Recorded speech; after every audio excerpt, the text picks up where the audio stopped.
Torrey Pines Bank. Our local team of business banking professionals help businesses of all sizes reach their goals. Bank on accountability with Torrey Pines Bank, a division of Western Alliance Bank, member FDIC.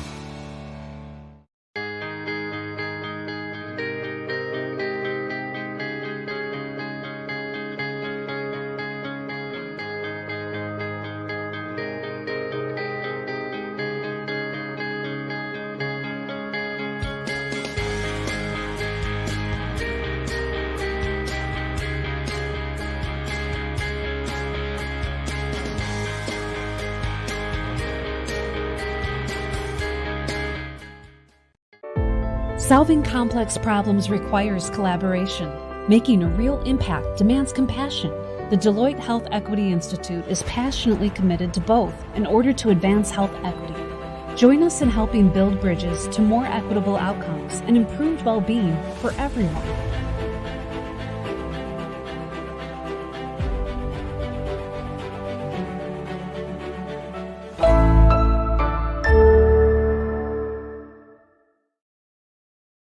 Get it for hugs.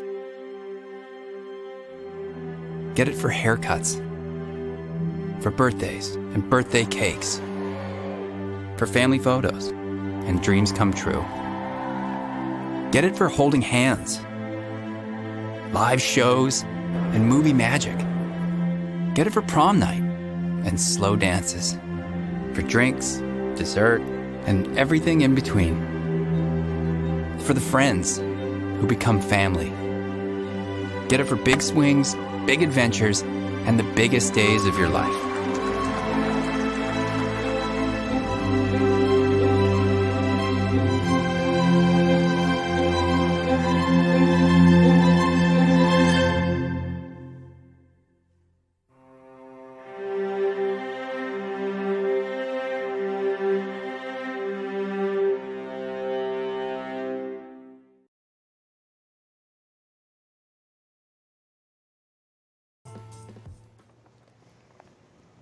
Petition to pledge allegiance to the DJ's brushstroke, the jazz singer's sacred scat, the conguero's poetry. Petition to honor the holy of a two-step when the day feels like a long procession of sorrow. Petition to replace this administration of awful with trombones and xylophones, with planeros and pop locks, with dreams projected on rooftops from 52nd to 5th and Lehigh. Petition to rename all our streets with the faces of our beloved bards. Hello, Sonia Sanchez Way. Hello, Ursula Rucker Avenue. May we stand at the intersection of love and rage singing, something big is coming. And while we're here, petition for drumming to be an Olympic sport, for salsa to be an official language, for the national anthem to be rewritten by young people chanting El Pueblo Unido down Market Street. Petition to elect the juicy Juneberries outside my window, the cherry blossoms shedding their pink skins. Petition to be bedazzled by the canopy of sunflowers on Osage, their bulbed skins protruding like speakers. Or, just a block away, a blues of lamb's ear grows its velvety skin so soft when they say there's no beauty here, whisper, here is my flag. Petition to be remade and unmade in the making, the way a monarch butterfly might slither from its wetsuit right before diving headfirst into the world. Petition because the time is now to grow new limbs, to say what needs to be said, do what needs to be done, to write what makes the blood move. So petition, not for art's sake, but for art as a basic need. As we collect our collective worth, we collect our dignity. So petition to say resilient and mean resistance. Petition to reimagine, to replace batons cracking peaceful patriots with rolled up posters from West Philly that read, solidarity is contagious. Petition to replace canisters of poison with the smoke lyricists leave in their trails, with the singing of we the people if and only if we means smoke signal, a billowing cloud of hands that says your liberation is my liberation and my liberation is your liberation. So petition to pick up the brooms and the bass, petition to heed the call of this day, petition to hum that tune as we use our tools, as we dance, as we paint, as we sing, as we do language, as we reimagine, we reckon, as we rewire, we remember, as we join the booming orchestra of movement singing, something big is coming. Something big is already here.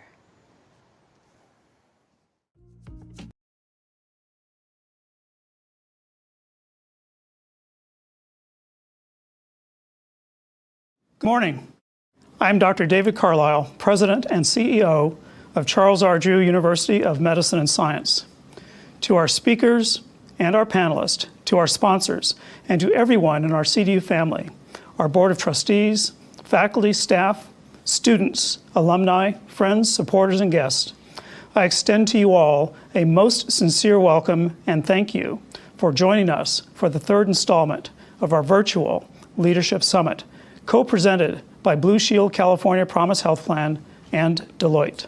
The CDU Leadership Summit in Health Equity and Social Justice is a four-part quarterly series where we align leaders in the health, education, social justice, corporate, and philanthropy sectors to identify inequities affecting people of color and introduce strategies to address them. Today's discussion topic is racial equity and social justice.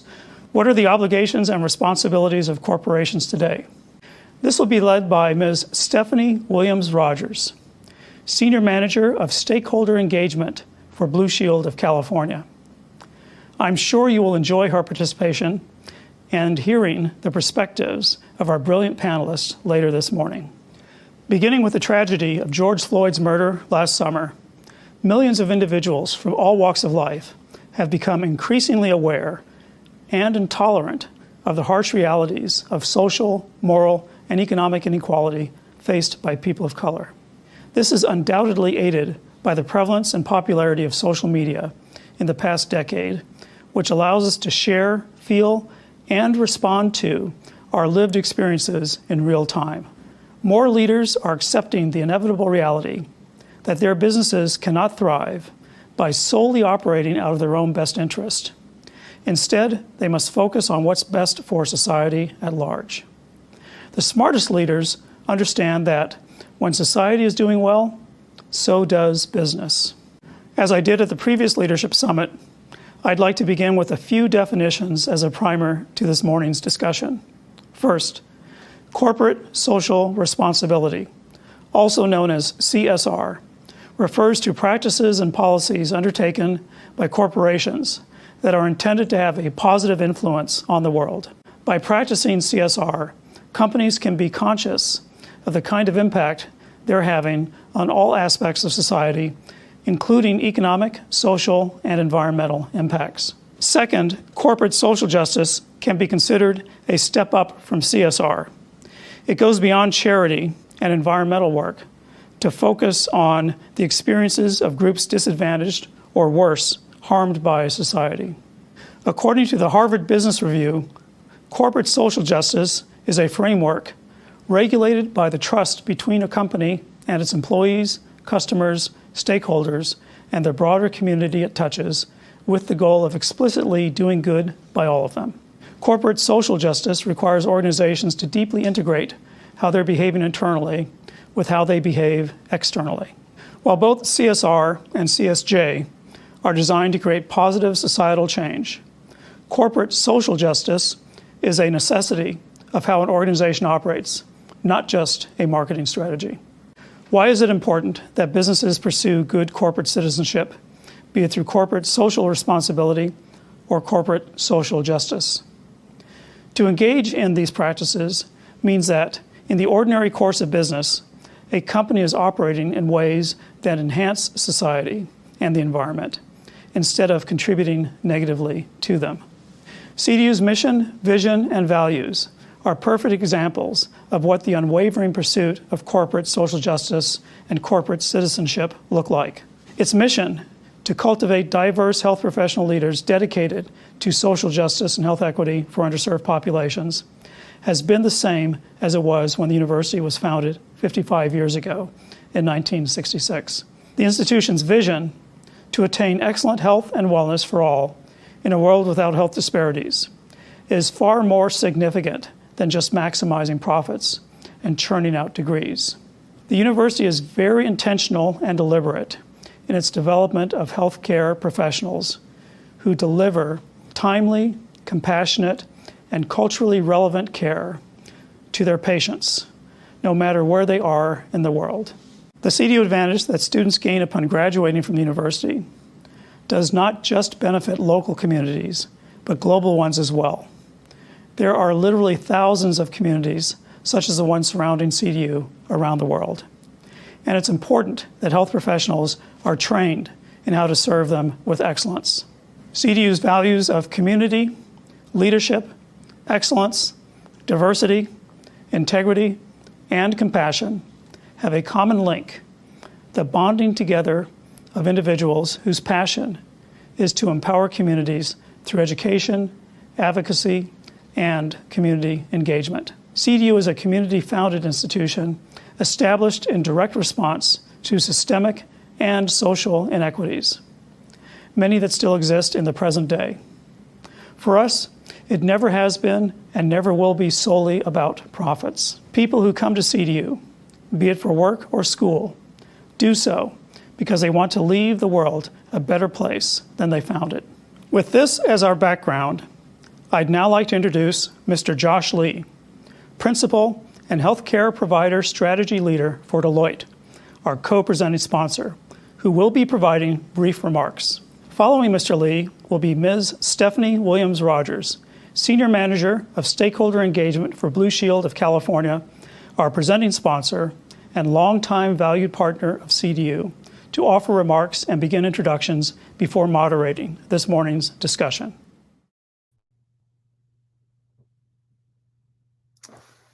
Hi, everyone. Thank you very much, Dr. Carlisle, for that great introduction and overview and an invitation for me to speak. I'll just spend a few minutes here.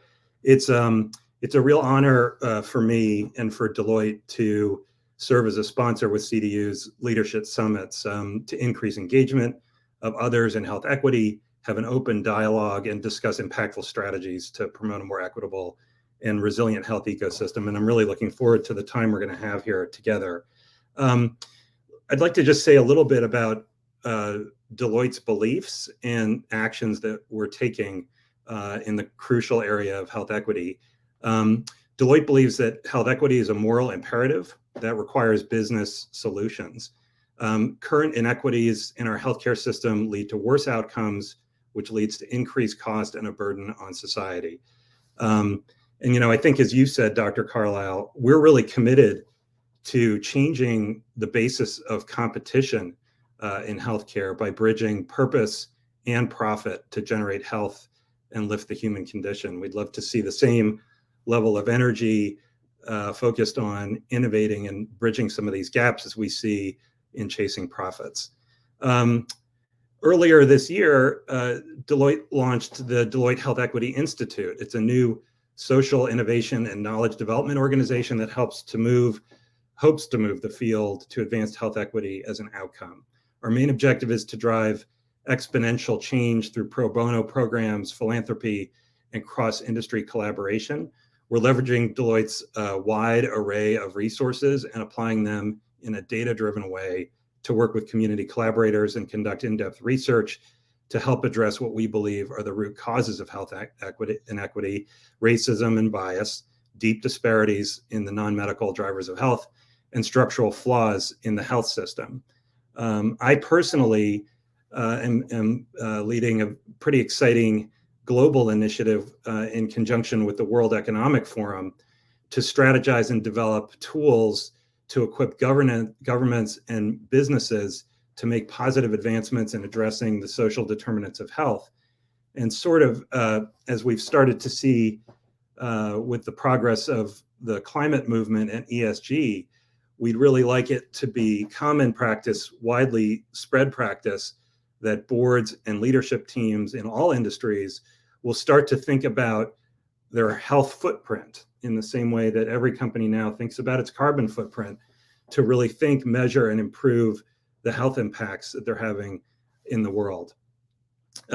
Achieving health equity requires leaders to intentionally dismantle broken systems and deliberately collaborate to enable every individual to achieve their full potential in all aspects of health and well-being.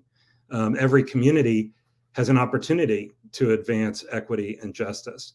And we believe that there is increasing recognition of this reality in the private sector, and that we all play a role in shaping a more equitable future with greater access and the ability for everyone to thrive. Looking forward to speaking with all of you as we get into this, and I'd like to hand it over now to Stephanie. Hi, good morning, everyone. I'm honored to be with you today to moderate a discussion regarding such an important topic related to racial equity and social justice. Again, my name is Stephanie Williams-Rogers, and I am Senior Manager of Stakeholder Engagement for Blue Shield Promise Health Plan. At Blue Shield Promise Health Plan, we stand for what's right and are committed to improving the health and well-being of Californians. We go beyond the traditional definition of healthcare to address the root causes of health equity and to drive meaningful change. At Blue Shield, we provide financial support to organizations, programs, and events that enhance the health and wellness of communities and offer meaningful opportunities to engage with community members. At Blue Shield, our corporate citizenship programs are designed to take on hard challenges, champion health equity and social justice, and mobilize our greatest assets, our people and our resources. Components of our corporate citizenship include employee volunteerism and giving, corporate giving, our Blue Sky Youth Mental Health Signature Initiative, and environmental sustainability. So thank you for having me today. I'm very excited for today's discussion. And with that, I would like to introduce two amazing individuals.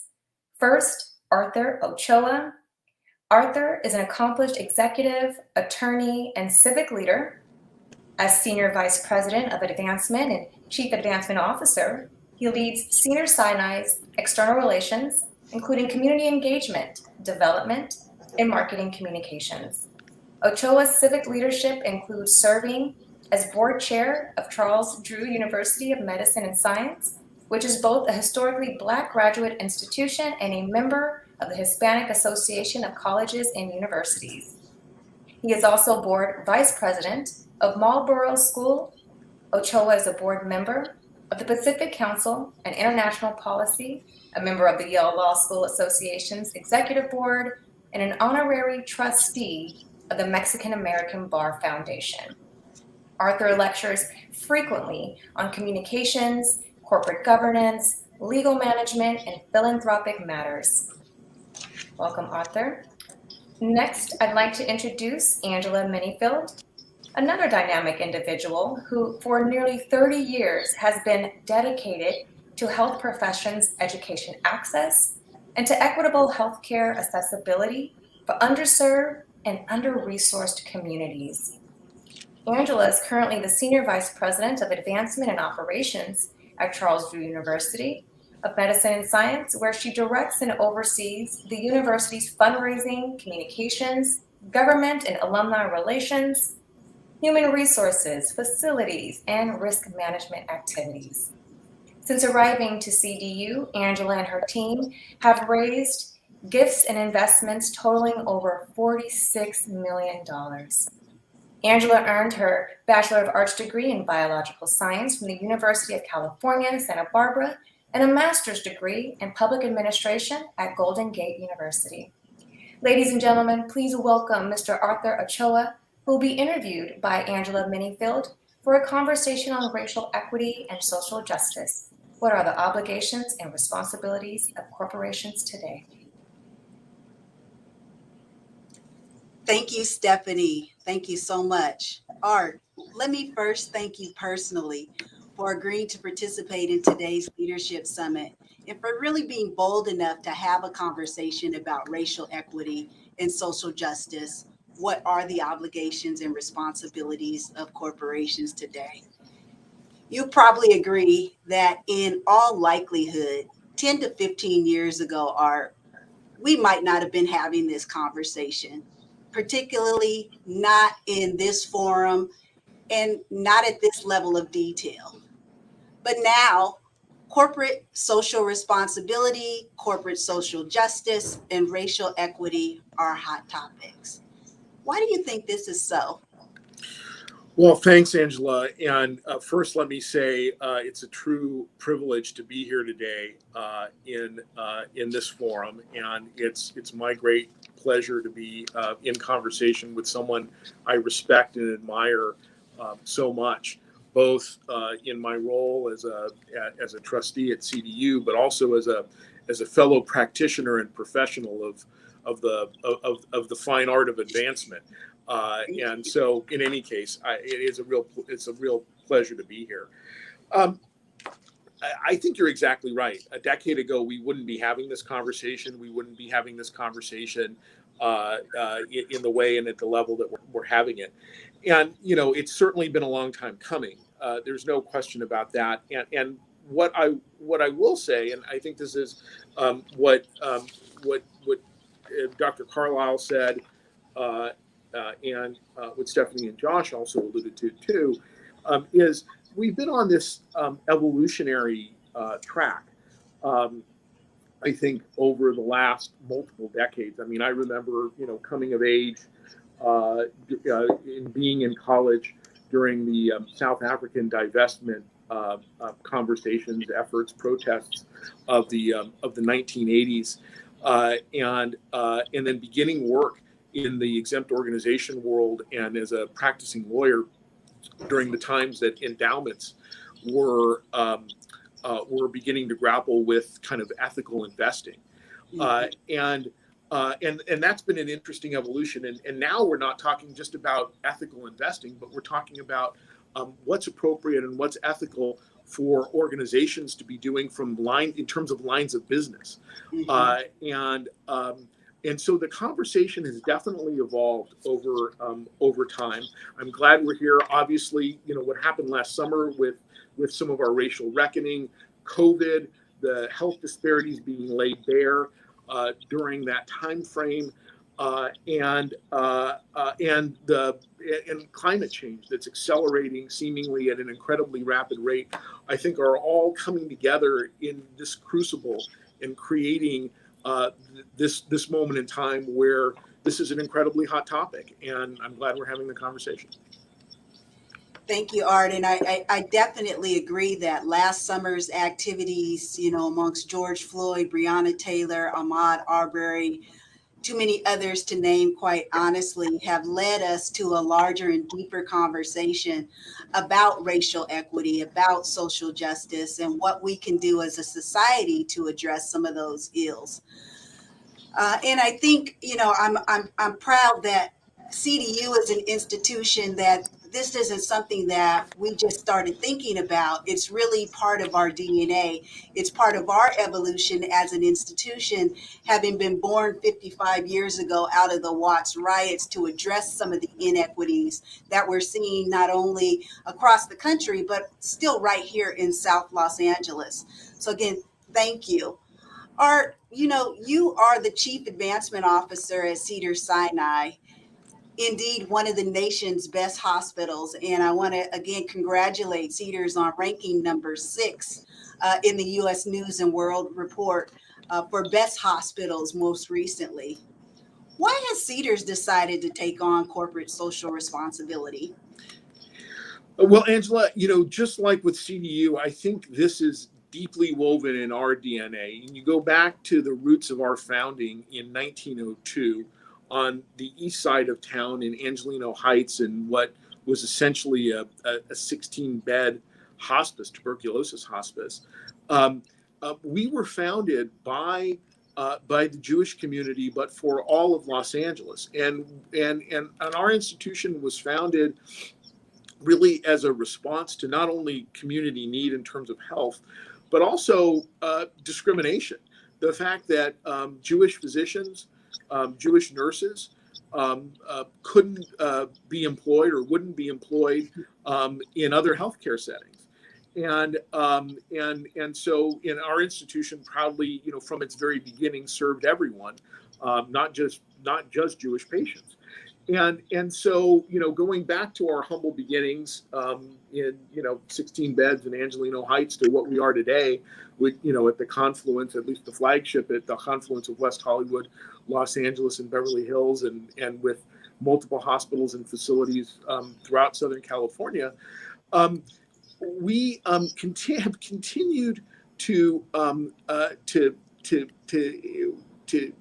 deliver on our promise of serving the community. And just like we were talking about a minute ago, that's evolved. And so where we are today, it's deeply woven in our mission to take care of our community. And taking care of our community is not only about caring for our patients, but it's about helping to create healthy communities and a healthy region, and to be a responsible employer, to be a responsible corporate citizen, to be wise and strategic about how we spend our money, how we invest our money, and what we can do to create leverage with other partners. So for us, this has been a journey that started in 1902 and continues to evolve. Thank you, Art. And so on that, do you think Cedars' perspective on social responsibility has evolved over time? Yeah, I think it has. I mean, when I think about, I've been at Cedars Sinai for 20 years, and I think we've always tried hard to think about the needs of our community. But when I first came here, a lot of our conversation was really kind of fell into two categories. We needed to do a good job of taking care of our patients, and that was going to help the community. And subset of that, we needed to make sure that we were available to take care of as many people in need as possible, not just those who had private insurance. So we've always had a commitment to that. But back in the day, our focus was really around our community benefit strategies and activities, which was informed by the community health needs assessment that we would do triennially. We would look at, what the needs were in the community. We would say, you can't boil the ocean. We would pick a couple that we would try to move the needle on, and we would go forth and execute. And I think we were really successful at that, and we continue to do that, and we continue to be successful at that. But what's happened is, over time, our thinking has broadened. And again, that's just part of the evolution, I think, of where we are right now as a society, and in part driven and informed by the good thought leadership of institutions like CDU, from scholarship that's coming out of CDU and other institutions. And so, we're now looking at, how do we grow community-based programs? How do we have a responsible grant-making program? What does it mean to be ethically and appropriately investing our endowment? How can we help move the needle on big social determinants of health, like housing and education? We're a big employer in the region. How can we do more and do better to make sure that we're creating a career path and a career ladder for people who are coming to our institution looking for employment, and not just providing them a livable wage at the entry level, but how can we have them grow with us over the course of their career and their lifetime? Thank you, Art. Thank you so much. A lot of this, some people may really think that addressing health equity or racial equity, issues of social justice, that government should really mainly be responsible. What do you think is the difference between taking on this effort as a major nonprofit, rather, compared to a large for-profit company or even a government entity? I think that's a really insightful question. And what I will tell you is, and I think back to, when I was in law school 30 years ago, what I was taught in, business organizations and all the corporate law classes that I took is that, on the for-profit side, it's the job of the corporation to maximize and the board and management to maximize shareholder value. period, full stop. Mm-hmm. And while I think that the law and the regulatory environment is certainly evolving on the for-profit side, and I would look, and we've seen, federal legislative proposals to kind of change that that default fiduciary law assumption. We've seen that at various state levels. On the nonprofit side, it's easier because, frankly, because we all have a mission. And for us, the work that we're doing, we don't have to look at this as in tension with maximizing shareholder value, because we don't have shareholders. We're not a for-profit. We are a not-for-profit organization. And as a result of that, we're able correctly to say a lot of this work is deeply and squarely within our mission. Now, at the end of the day, we still have a core business, and our core business is healthcare. And without, there's a saying in the Catholic healthcare world, as you know, no margin, no mission. And so, even for us, if we're not able to generate, an appropriate margin, we're not able to make the reinvestments we need to in capital, we're not able to hire the right people to care for the community on a clinical level, but we also are able to squarely fit our work on the environment, our work on employment, our work with social determinants in as part of our mission. Harder in the corporate setting, but I will tell you, it's getting easier from a regulatory standpoint, and the market is demanding it. We're seeing this over and over again. This morning, I opened a catalog from Patagonia, and, I buy their stuff, I wear their stuff. I don't know if you do, but their whole brand is about sustainability. Their whole brand is about ethical sourcing. They're, and I don't begrudge them, I pay them. They're making money, and they found a way to make money off of a responsible corporate message. And I don't think it's just performative, as we were talking about in the intro. It's not just virtue signaling.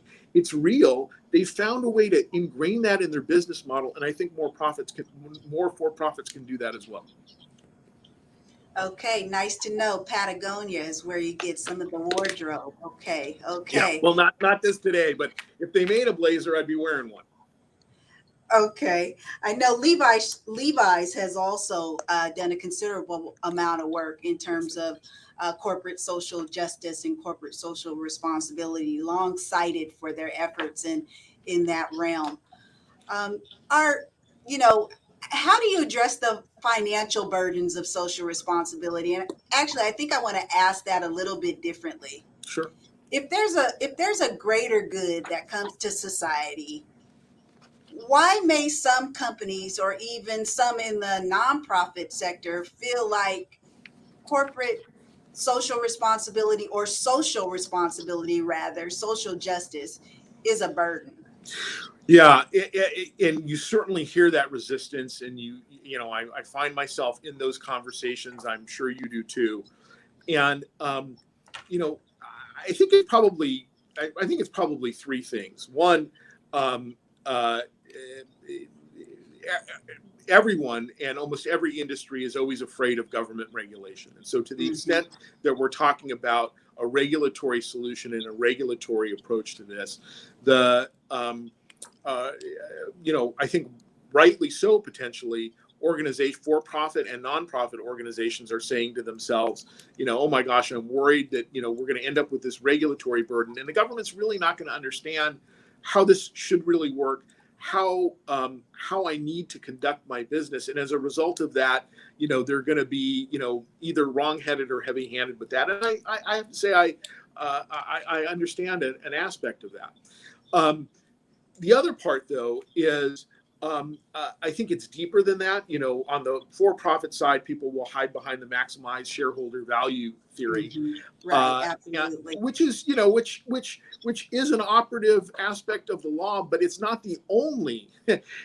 It's not the only thing that controls here. And as we just established with Levi Strauss, with Patagonia, with other companies, there is a way to maximize shareholder value and still do good, and still try to achieve just outcomes for the broader community. And, whether it's employment, environment, we talked about all of that. I think for nonprofits, it's a little bit harder because, again, no margin, no mission. So for some nonprofits, they're saying, look, we're just squeaking by. keeping the lights on every day is discharging our obligation to serving the community, and we can't do any more than that. But there are big institutions, there are healthcare institutions, there are universities, there are foundations, there are others that just need to be, I think, more creative. And we're starting, we're down that road. Other institutions are as well. I mean, we've seen what the Ford Foundation did with their floating their bonds last year during COVID. I think there's a lot that's going on, and there's a lot of room for creativity in the nonprofit space, particularly among big institutions. But it requires some degree of bravery. It requires some degree of somebody willing to go first, and leading the way, and showing that it can be successful. The world doesn't end, and you can achieve good outcomes. And so I think just like in anything, leadership matters. Absolutely, leadership matters, and we want to encourage the corporate community, the nonprofit community, foundations, individuals, for that matter, to be the change, help be part of the change that's needed to address some of these things. Another question that I have is, how can you this work takes an extremely long time. And you've talked some about how this work has evolved within Cedars. How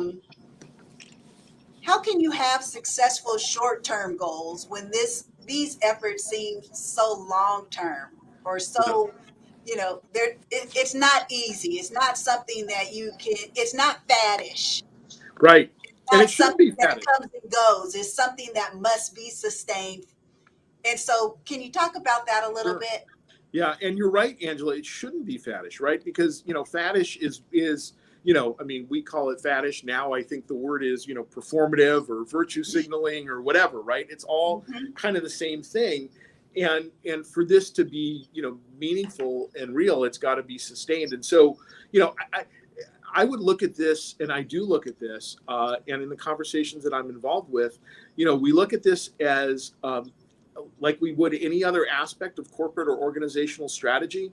We make sure that we've got the right people at the table looking at how these values intersect with their work. So, my operations colleagues are focused on supply chain diversity and making sure that we're sourcing from vendors, from minority-owned businesses, women-owned businesses, and the like. My colleagues on the facilities planning and design side are looking at, sustainability. We have this really fascinating project about water reclamation. There's a river that runs underneath La Cienega, I don't know if people know that, and we're able to take that water and use that water for some of our cooling needs and our energy needs and the like. And so it takes everybody in their area to understand the big mission, and then to understand how that intersects with their work. My group's work on community benefit and community engagement, that's, our grant making programs, some of our community health programs. That part's easier to say, oh yeah, that's how I know how that fits into the big strategy. But, if you're sitting in finance, you say to yourself, well, how does that fit in? But if you're in finance, you realize, well, I've got an endowment I can invest, and so, for us, we've never, for years, we've not invested in alcohol, tobacco, or firearms companies. But now we're looking at, how can we invest with minority-owned banks? Can we invest in affordable housing projects on the finance side? So it takes a village, but it takes everyone to understand what the meta goal is and what you're all rowing toward. Thank you, Art. And I think, we're approaching the end of our session, but I want to ask one final question. And that is, what are some metrics that an organization might consider to determine whether it is meeting its social responsibility, or that it might be having an impact on social justice or racial equity? Well, you're going to hear some of my, that's doctoral dissertation in its own right. And Absolutely. But you're going to hear some of my pet ideas now. And I think it was embedded in your the premise of your last question, which I don't think I got to. So I'll just say it right now, which is, I agree with you. You got to have long-term goals, but you also have to have short-term goals. Again, that's another part of corporate strategy, right? Right. You understand what the meta goal is. You have short-term goals, you have long-term goals. What I will say is, for me, I think it's really important to think about who you're employing, and not just at the entry level, but who, how you're creating a career ladder for advancement. You know, and as we know, there's also that great expression, nothing about us without us. So who's around the table in governance meetings? Who's on your board? Whether you're a for-profit or a nonprofit, and there have been lots of efforts, as we know, in the for-profit world to diversify corporate boards, and I applaud those. Who's on your senior management team? So I think all of that DEI work is an absolutely important metric with some short-term goals to set out.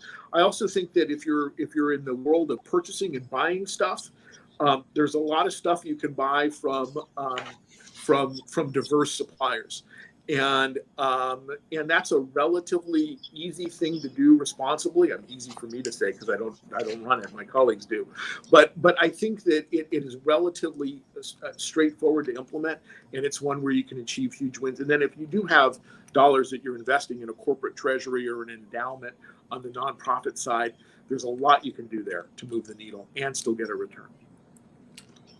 Thank you. Thank you so much, Art. And I think, the points you just made about who you're employing, who's on your senior management, who's on your board, how are you procuring goods and services? Those are all important metrics, whether it's the corporate community, the nonprofit community, the government sector, in terms of really meeting the needs of all of the clients. So again, I want to thank you for the time you've spent discussing this important issue with me this morning.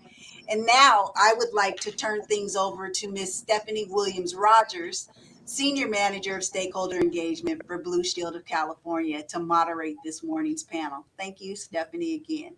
Yes, no, thank you, Chair Ochoa and Angela, for that very great discussion. This morning, I have the pleasure of being in conversation with 4 dynamic professionals. So let me introduce them before we get started. First, I would like to introduce Amit Munshi. Amit Munshi has served as President, Chief Executive Officer, and Director of the Arena Pharmaceuticals since 2016, leading the turnaround from 300 million market capitalization to 4.5 billion. Previously, Mr. Munshi served as President, Chief Executive Officer, and Director of Icarus Biopharmaceuticals, and as Chief Executive Officer of Persevia, a biotechnology company. Amit earned his undergraduate degrees in economics and history from UC Riverside and an MBA from the Peter F. Drucker School of Management at Claremont Graduate University. Amit has more than 30 years of global biopharmaceutical industry experience in executive management, business development, product development, and portfolio management. Welcome, Amit. Next, I'd like to introduce Monica Suarez, who is Managing Director at Western Alliance Bank and leads the public and nonprofit finance and affordable housing investment groups. Based in Los Angeles, she works with clients throughout the United States, including state and local governments, school districts, public authorities, public agencies, and other local districts. She also works with a wide range of nonprofits, including educational, healthcare, and senior living organizations. Ms. Suarez joined Western Alliance in 2013, and she has more than 20 years of experience as a public finance professional. Ms. Suarez served as president of the Women in Public Finance National Board of Directors in 2018 and graduated from the University of Arizona with a Bachelor's of Arts degree in political science and earned a Master's of Public Administration degree with a concentration in state and local government finance from the George Washington University. Welcome, Monica. Next, I'd like to introduce Jody Delaney, who has been executive director of the Television Academy Foundation since 2017. She oversees daily operations and leads foundation programs and initiatives to fulfill the charitable organization's mission to identify, advance, and empower future television leaders. The Television Academy Foundation's primary focus is advancing diversity in television through its programs, offering access and training to the next generation of content creators. During Delaney's tenure, the Foundation's renowned internship program, College Television Awards, and Faculty Conference have grown 42%, with the annual internship program now serving over 70% women and 80% BIPOC students. An executive with 20 years experience in nonprofit government and private sector management and development, Delaney has supervised high-profile initiatives in entertainment, environmental conservation, economic development, and social services throughout her career. Welcome, Jody. Last but definitely not least, I'd like to introduce Deidre Porcher, who is the California Division Director overseeing the business banking team that manages the financial services of clients through the state with annual revenues up to $20 million. She is also the chair of the Los Angeles Market Leadership Team, overseeing the entire firm's strategic decision-making and civic engagement in Southern California. During her 26 years with Chase, Deidre has held several senior leadership positions across the firm in retail, business banking, and commercial bank. Prior to her current role, Deidre served as the West Region Manager for Government and Not-for-Profit, where she oversaw the banking and finance needs of municipal and not-for-profit clients. She has also served as Division Manager in Houston, Texas for the Government Banking Team and the Commercial Banking Group. She is passionate about community involvement and serves as Board of Director for Empower Her, a local organization whose mission is to enrich and develop young girls. She is also the treasurer for the South Los Angeles chapter of Jack and Jill Incorporated. She has been recognized as a top woman in banking by the Los Angeles Business Journal. Welcome, Deidre. Before I open up the panel discussion, I want to remind folks that you can participate in today's discussion. Please share your experience today on social media by using the hashtag CDU Leadership Summit. You can also ask our panelists questions via the chat function. With that, let's go on and get started. And I will start with Amit. Research has shown that companies with effective corporate social responsibility programs are more profitable than those that don't. Why do you think it's important to customers that they do business with companies that are perceived as doing good? Thanks again for having me, and really appreciate the fantastic information from Art and Angela as a context for what we're going to talk about today. At Arena Pharmaceuticals, I'll give you sort of our journey and a little bit of our experience and where things are changing. And there's some really interesting points that were brought up. I think Art raised the fact that the market is demanding that corporations take a forward-leaning stance on social responsibility and social justice. And I think the most important thing has to do with people, meaning, and what I mean by this is our employees are demanding that the corporation steps up. And it's been an incredible evolution really over the last 2 years to watch our employees, especially the younger employees that we're trying to retain and hire and keep engaged in the organization, asking, what is the corporation doing? What's our stance? What's our policy? I think Angela said a decade ago, we weren't thinking about this. I'd say 3 years ago, we weren't thinking about this, or 4 years ago, we weren't thinking about this. So it's become not an option, it's an imperative. It's an imperative because we have a responsibility to our local communities and we have a responsibility to our employees. And it's interesting how the employee has become the primary stakeholder in organizations. And when the employees are talking, it is imperative that we listen, both as board members and as leadership teams. And what they're asking for is something completely different, something that the enterprise has never had to address before as a public company and as a for-profit entity. So we've had to make really important decisions about who we are as a company and what we stand for and what our forward-leaning stance is going to be. And I'll tell you, for me personally, it's been an incredibly educational journey. I'm constantly looking for new tools and new vehicles in which to participate and have these conversations. So I think that's what's driving it. I think more than the government saying you need so many of whatever on a board of directors, I think the much more important fact is the employees are demanding it, and we have to listen. And I think companies win when employees win. Absolutely. Absolutely. I'll open it up to the other panelists if they would like to add anything. Sure. Well, and of course, I come from the nonprofit world. And thank you again for having me. I'm really pleased to be in this conversation. I think it's so interesting and important. And our sweet spot at our nonprofit, at the Television Academy Foundation, like you're talking about employees, we work with students. So college age students, when we have a goal to get them into the entertainment industry, they are very, very clear about what they want. And they're very, very practical about what they need. And I feel lucky that we are able to provide that. But I agree with you. There's so much, I think this has to do with listening and then acting. And in our case, right, it's creating an ecosystem of access and training and opportunity. And then in the end, you have to collect data on what you're actually making happen. So I think that sort of big scale impact, it comes from employees, it comes from constituents, and leadership. I mean, I thought it was interesting, when, the earlier conversation talking about, it all starts with leadership. It really is an ecosystem unto itself. Yeah, I'm sure you might agree, Deirdre. Absolutely. No, definitely. I am so excited to be a part of this conversation. So thanks for having me. This has been a lifelong passion for me. And I agree with the other panelists.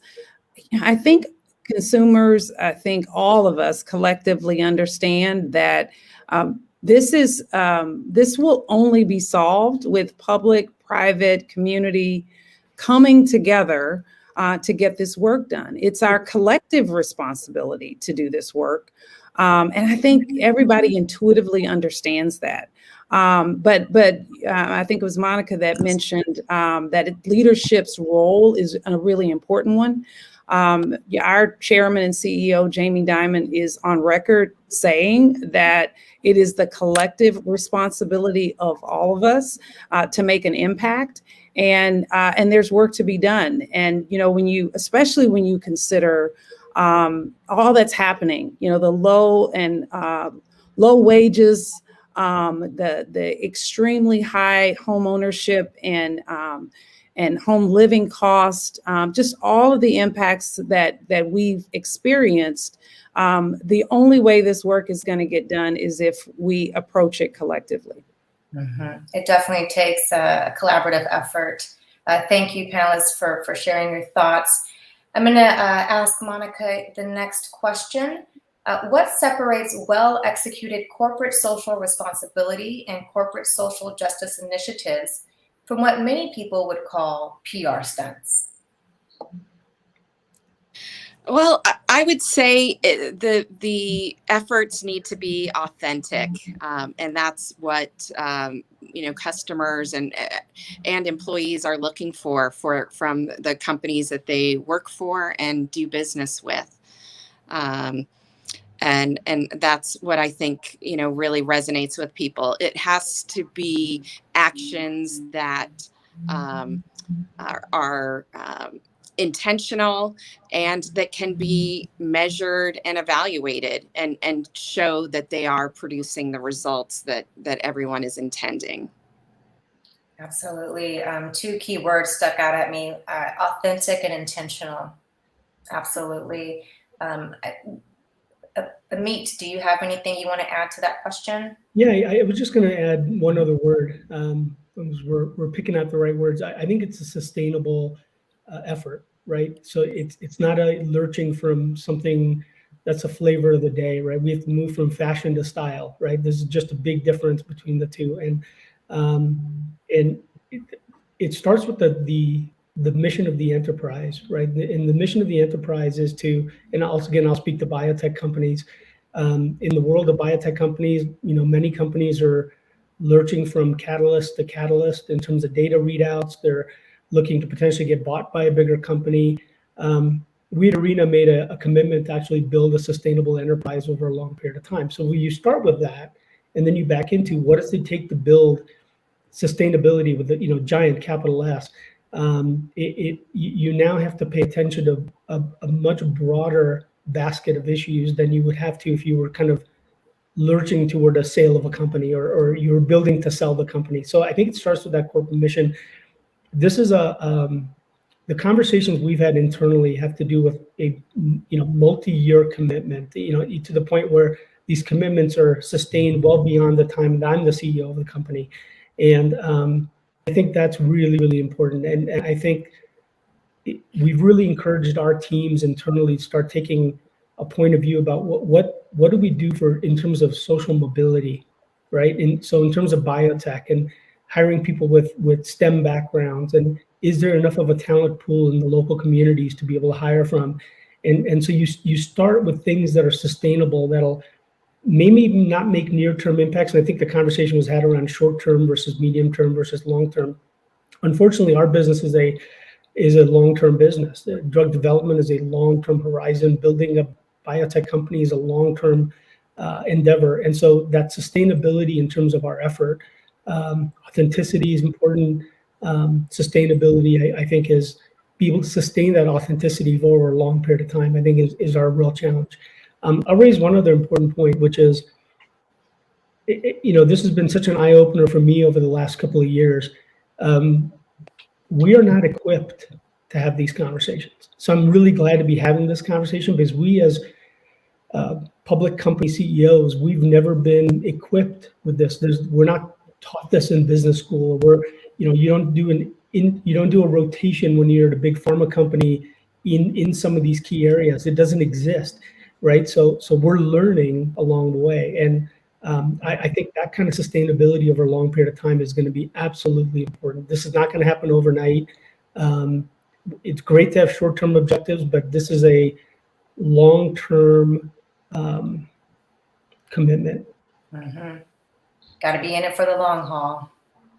Deidre, I'm going to go to you now. How do you implement these types of initiatives in a way that is authentic and not perceived as a convenient marketing strategy?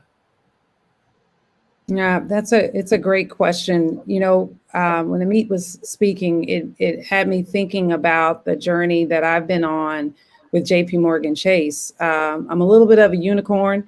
It's the only place I've ever worked. I've been here almost 27 years. And I've seen the evolution of a focus on diversity, equity, and inclusion. I still remember 15 years ago when I was having my first conversation with Jamie Dimon about this work. And it made me think about that, to Amit's point, this is a journey. We've been on a bit of a journey ourselves, and we've learned so much. I remember initially thinking, oh, well, we just have to figure out how to hire people. And we tried that for a few years and realized that, well, we also need to focus on how to retain people, which is to create an inclusive environment, right, where everyone feels welcome and feels like that they can be their true, authentic selves, right?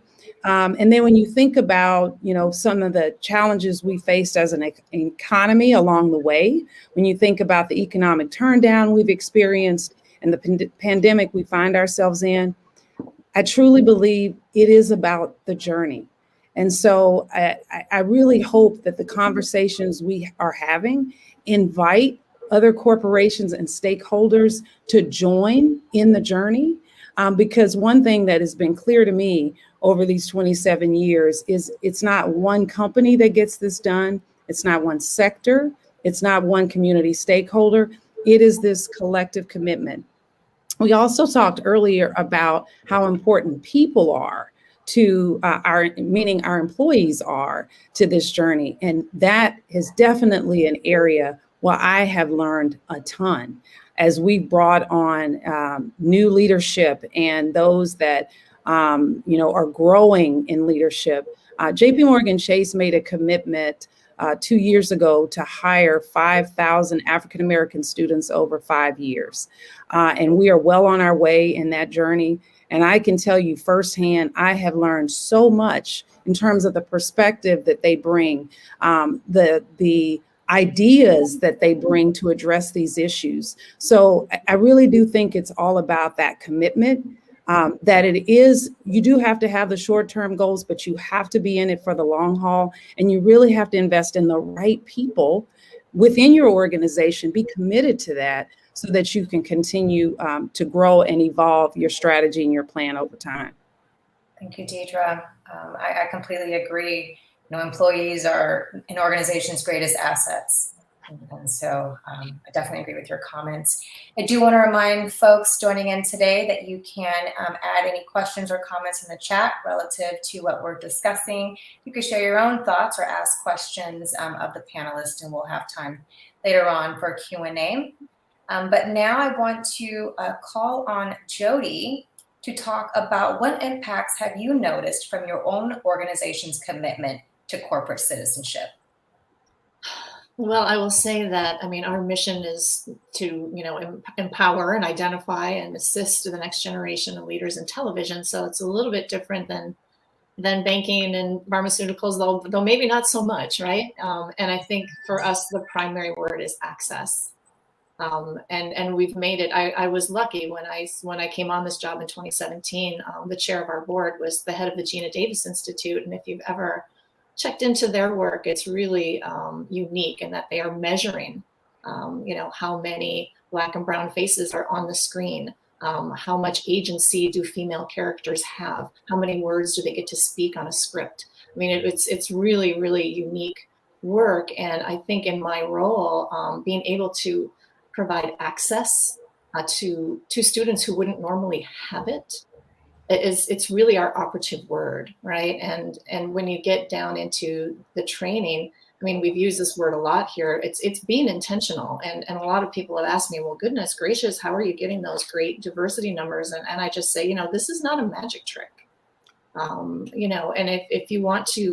if you want to get me riled up, my Irishness riled up, just say, yeah, we can't find any Black writers. Oh, yes, you can, and right. And I just feel like it's something that once it becomes baked in to what you do, and again, I was fortunate this was baked into my organization already when I arrived. But yes, we are amping that up, and I think once you get people really dedicated to being inclusive and being truly inclusive, everyone involved becomes unstoppable. Mm-hmm. And I think that's really, really important, because the outcomes of being truly inclusive can't be denied. And I think all of us are probably longing for the day when we don't have to have a conversation like this, when being inclusive is the norm. And that's the way we run our businesses and live our lives. Absolutely. What gets measured gets done. So I'm glad to hear that you are, focused on the measurement and data, and also access.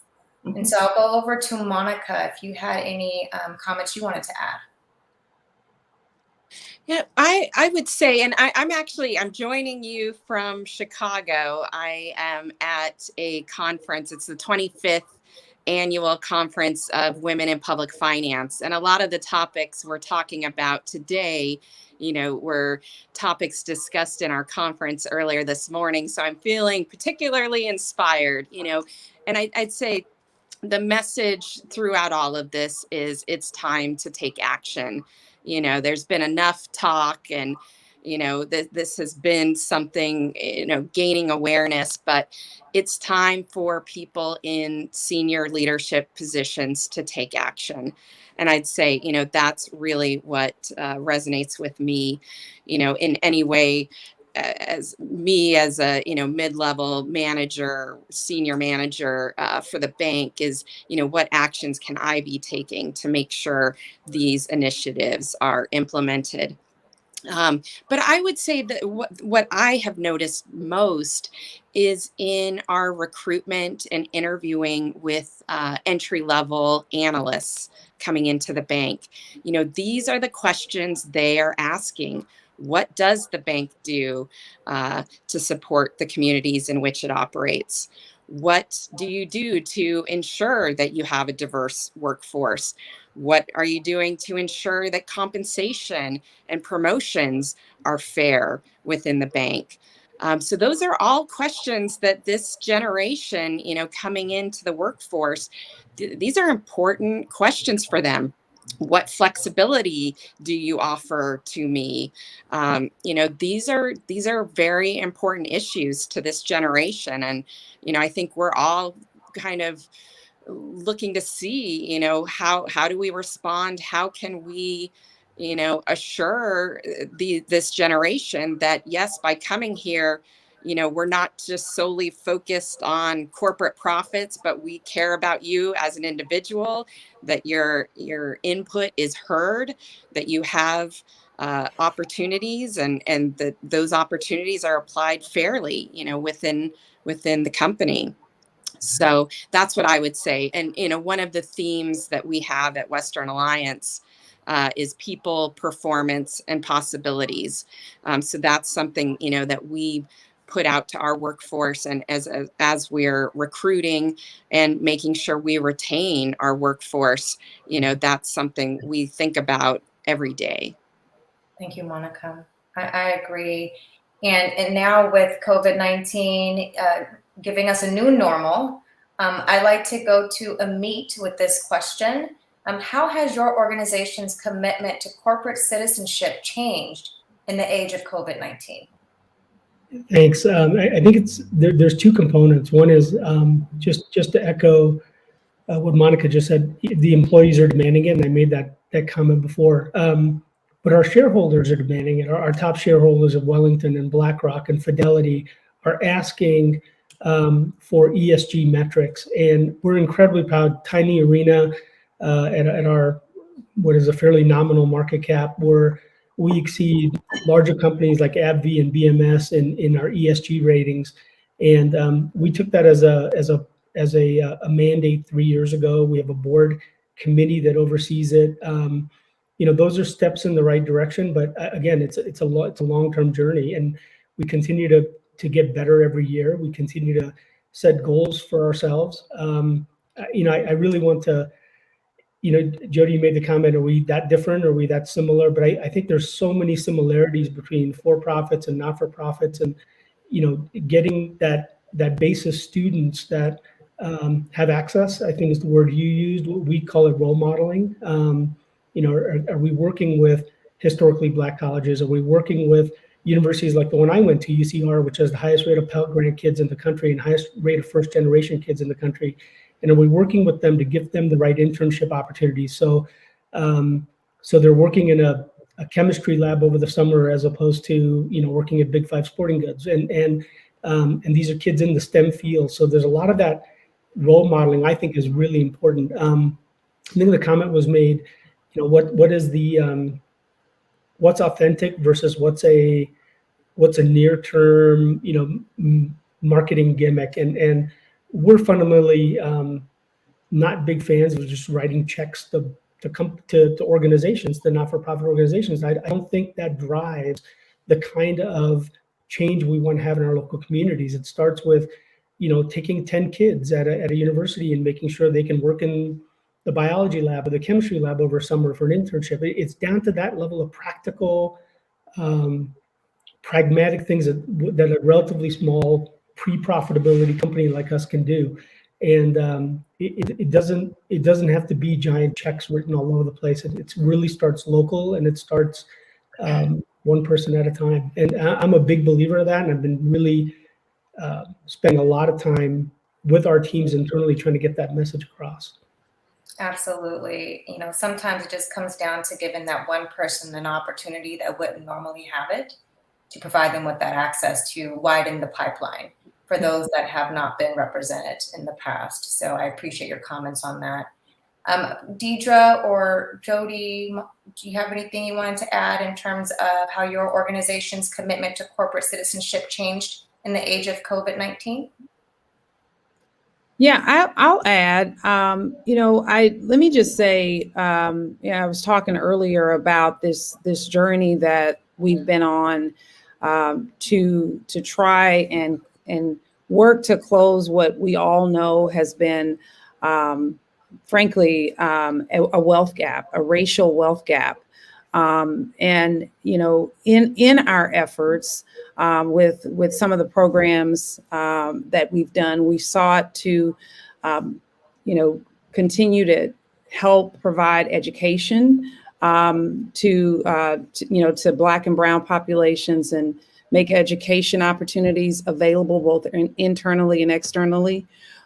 We have sought to address the financial health of our communities, because we know that that is the foundation to so many things, including small business ownership, which often is the path toward financial freedom and towards an opportunity to truly build wealth. But what we found during the pandemic, no surprise, is that these underserved populations' impact was exacerbated. You know, it was estimated that some 40% of Black-owned businesses closed during the pandemic. So we had to double down on our efforts. But one of the programs that was already underway since 2015 is the Entrepreneur of Color Fund. It's a national loan fund that's intended to provide access to capital, flexible capital, technical assistance and business advising. At the time, we had already issued $43 million in capital to 11,000 businesses. But in light of the pandemic, we stepped up our game, and we've committed another $75 million to this effort. And I'm proud that we just launched the Entrepreneur of Color Fund Los Angeles last week. So right here in LA, we'll be looking to help Black-owned and Latino, Hispanic-owned businesses. Crazy statistic, some 70% of the capital that Latino, Hispanic business owners use to start their businesses comes from their savings account, versus only 6% in terms of access to capital. I mean, we have to do a better job with that. And so we're really doubling down on our efforts to provide certainly coaching and technical assistance, but also access to capital, because we know business owners during this time really need our help to get back to pre-COVID revenue status. Yeah, thank you for sharing. We do have one question in the chat, but before I go to audience Q&A, I do want to ask the panel one question. What advice would you offer companies looking to integrate corporate social responsibility and corporate social justice programs into their organization? I will start with Monica. My advice would be, you know, that it needs to incorporate all of the various lines of business within a corporation. You know, it shouldn't just be a special committee or a special team within the organization. You know, you really need the participation and buy-in across the whole company. And again, as I mentioned before, you know, making sure that the initiatives are actionable, that are things that can be implemented, and then that you can measure those results. That they, you know, that the initiatives are not gimmicks, that they are authentic and, you know, cares about the results. Absolutely. Participation and buy-in across the organization is very, very vital, and things need to be actionable to be able to move the needle. Jody, what are your thoughts on the question? I think my advice would be, first and foremost, to listen. I talk to my team a lot about, you know, we can think up ideas all day and things that we think are great, but what do our constituents want? What do they need? Right? What do our employees care about? And starting from there, I mean, that's when you can really figure out how best to be proactive, right? How best to be, you know, courageous and create that ecosystem that's really needed to move the needle on everything that we're discussing today. So really, I think at the core, I think Deirdre, you mentioned, you said the word journey before, to commit to that journey, right? And like we spoke about having measurable goals always on that front, but that, baking that into everything you do, listening carefully and having the courage to, have people be upset or have people not understand what's happening and really just continue to learn from each other. And advance to your goals. And I have to say that in the COVID question for us, I love what you're doing, Deirdre. I think it's so important. At the same time, I think we've also learned that through technology, we've been able to serve more people, right? Like we've been able to increase our numbers served by a lot. Which was an unanticipated silver lining of the pandemic. And as much as I'd love to be in a room with all of you and we'd have a coffee after and all of those things, truth be told, Monica gets to be in Chicago, right? We get to do our thing. And that's part of our work as well. And I think for all of us, we can still serve more people with our expertise because COVID actually brought, how technology can really work to us.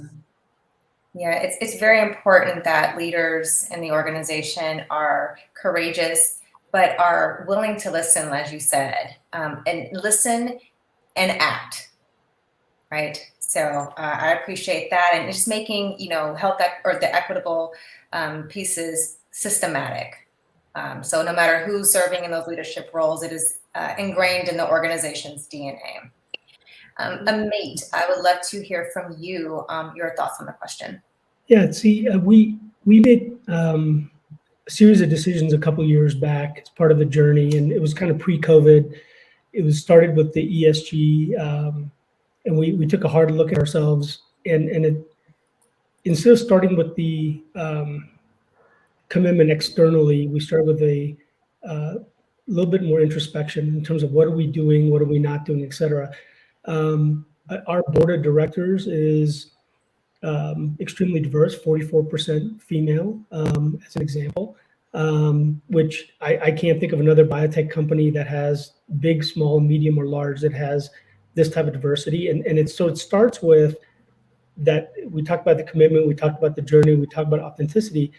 That it can't be, I think Monica raised a point, it can't be a committee somewhere in the bowels of the company. It just can't. It has to be, you make the commitment at the board of director level, you make the commitment at the executive team level, and now you're patterning for the rest of the company what you're about as a business and where you want to take the business. So I think it starts there, and it starts with a heavy introspection. My advice is to not go the route of a committee somewhere inside the company that's going to go think about this. I think it really is. It's I can't remember who said, Jody, maybe you said it, which is it'll be great when we don't have these conversations because it's embedded in how we do business, and that commitment starts at the top. Thank you for your thoughts on that. I know I want to get to the audience question, but I did say I'd ask all the panelists for their thoughts on this. So Deidre, any other additional advice you would give?